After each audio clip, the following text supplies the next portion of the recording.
Figure shows the cross-sectional construction of a single-phase motor. It has a stator with laminated iron core. The stator is the stationary part. It is constructed with an iron core which is laminated. There are slots for winding. In these slots you will have the main winding, and in some slots you will have the starter winding. The rotor with laminated core is there in the center. It is an iron core which is laminated, and this iron core used as a rotor.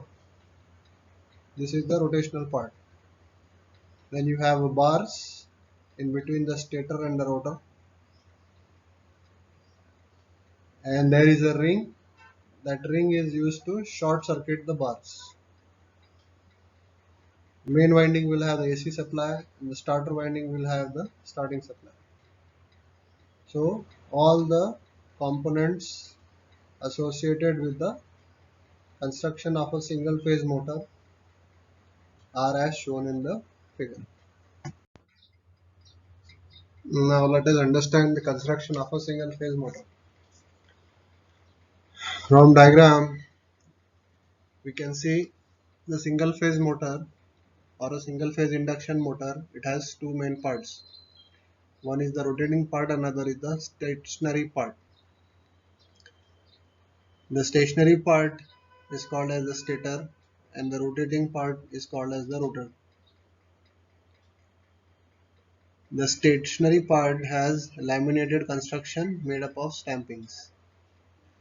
What are stampings? Stampings are allotted on the periphery to carry the winding, called stator winding or main winding. In figure you can see there is the stator winding which runs across the stator. This is also called as the main winding. The main winding you are going to supply the single phase AC supply. Why do you need a laminated structure? Because the laminated construction keeps iron losses to the minimum. We know the iron loss, copper loss and fringing loss associated with the core and supply. To keep this to the minimum, we need a laminated structure. The stampings associated with the stator are made up of silicon steel. So why do you use silicon steel instead of iron? We know hysteresis loss, which we have studied previously. The silicon steel, it will minimize the hysteresis loss associated with the structure. The stator winding is wound for a definite number of poles. Definite number of poles is so that you create a proper magnetic field and a proper magnetic effect. If the number of poles are defined, there will be a proper magnetic field that will be developed when we provide the main supply to the stator. Number of poles for which the stator winding is wound decide the synchronous speed of the motor. So more the number of poles, the more will be the synchronous motor speed of the motor. The synchronous speed is denoted as Ns and is a fixed relation with a supply frequency F and the number of poles P. So you can say the speed will increase with the number of poles increases. Equation is given as Ns or synchronous speed is equal to 120 F upon P. Unit is RPM, revolutions per minute.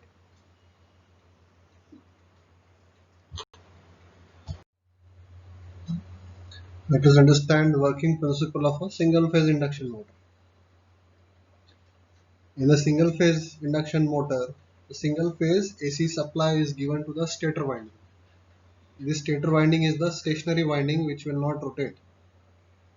This stator winding, it will carry the alternating current. This alternating current will produce the flux.